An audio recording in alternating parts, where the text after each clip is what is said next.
COVID-19 numbers, they are back on the rise. Plus RSV and flu season, they're right around the corner. Today in your To Your Well-Being, we're going to talk about all three and what we need to do to stay healthy. Today we have Infection Prevention Medical Director of Cone Health, Cynthia Snider. All right, first and foremost, let's talk about what happened today. Big news. Right. So the FDA finally approved the new mRNA vaccine that's been formulated for kind of like the latest strains of COVID. It's a it's just a monovalent vaccine that targets that XBB Omicron subvariant strain, but it's really believed to provide broad coverage and still provide really good immunity for the other circulating strains that we have now. Okay, so approved today, and so they say that it's going to be available maybe even sometime as early as next week. That's correct. And it's available for anybody that's 6 months or older. And it's also has streamlined, if somebody's never had the vaccine, even the previous vaccines, they only need actually just one dose. Okay, fantastic. Good to know. All right, let's talk about those COVID-19 numbers because we're seeing them rise again. Kind of what's adding to that rise? Well, it's not unusual to see some increase in the late summer. We've had that happened in previous years, and especially if coming off of Labor Day, I think a lot of people may have been with family members or their friends, and then it falls in play with also kids being back in school. So there's a lot of opportunity for people to get exposed, and I think that's what we're seeing with the increasing numbers that we have in the community, as well as patients coming to the emergency room and the also urgent care, and our numbers in the hospital has increased a little bit over the last few weeks as well. Mm-hmm. With that said, in the last couple of weeks, I've seen more people wearing masks. Is that something that you think that we should start considering?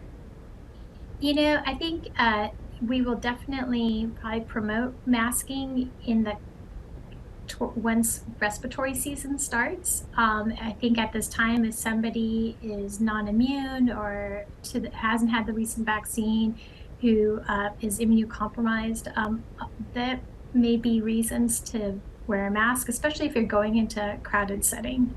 Okay, and so at this point, are masks required or anything like that in hospitals or doctors' offices?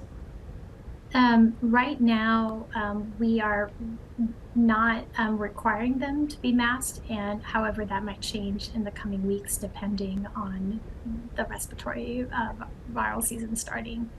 I think right now the recommendations is that if anybody has been exposed to COVID, you should wear a mask until you finish out your testing. And then also anybody that obviously has had COVID, has finished those 5 days of isolation and going back to work, you still need to wear a mask to finish out that 10-day of isolation. And then I wouldn't be surprised if like classrooms or clinics, if they have increasing cases in their office space or in this classroom, they may be asking everybody to mask for a period of time until that incubation period is finished. Okay, so that was going to be my follow-up was, what do we do if we are sick, and that is that 5 days incubation time or whatever, that you stay home, that kind of thing, if you do feel sick? Right, so a lot of people have been asking, like, does the isolation, the quarantine period, has that changed? So nothing has really changed in that aspect. So if somebody has COVID, we really need you to stay home, for those 5 days. And then those subsequent 5 days, once you're returning back to your workspace and such, to be wearing a mask, especially if you're having to go out, even in the early phases, it makes sense to definitely wearing a well-fitted N95. Okay, well, we have more to talk about. We're going to switch to RSV and flu coming up after the break. We'll be right back. Welcome back. We have Cynthia Snider, Infection Prevention Medical Director at Cone Health. So let's talk about RSV now. Okay, so there's been a lot in the news about RSV, but for people that may not be familiar with it, let's just kind of talk about the 101s. What is RSV? So RSV stands for Respiratory Syncytial Virus, and generally we see it most likely in young kids, like under 2, and now we're seeing more cases in adults. And last year was particularly unique because we had this huge, like immense overflow of cases. It got to the point where there were not enough ICU or pediatric beds. Kids had to be like life flighted to other hospitals, and this kind of happened nationwide. And part of it is that this cohort of kids that were born during pandemic were not exposed to it like they would normally in daycares. However, we're still in that window a little bit. And so with that, I'm really applauding the manufacturers of the vaccines and the monoclonal antibodies that there are new tools in our toolbox to help minimize the severity of illness. So in kids, it can cause bronchiolitis or a viral pneumonia, as well as in adults. So this year, there's been approval for the RSV vaccine for people who are 60 years old and older. And there's a vaccine for pregnant women. So if they're pregnant and you're between the gestation age of 32 to 36 weeks in your pregnancy, you can get the vaccine and your body produces the antibodies and it's able to cross the placenta and give antibodies to your baby. And so, and there's also a new monoclonal antibody for infants.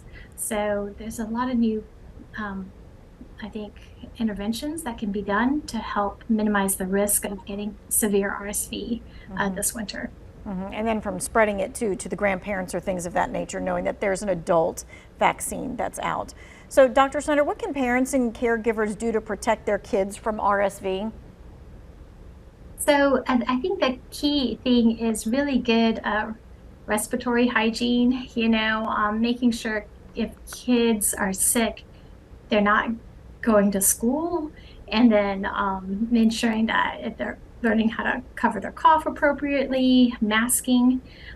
So I think all those things that we've done in the past couple of years can still be implemented.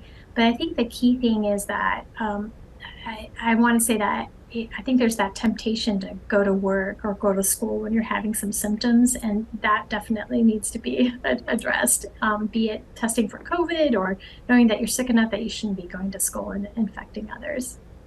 Is there a point where they know that they're sick enough, or they should know that they're sick enough to not go to school?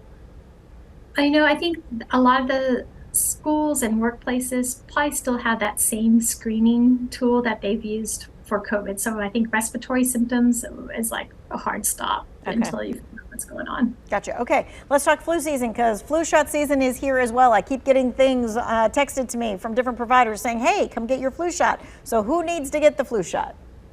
That is right. The flu shot, I'm a big fan of saying everybody. So if you're older than 6 months, this is a great time to get the flu shot. Specifically, definitely for adults as well. We see that the vaccine is so effective that it reduces hospitalizations by 50%.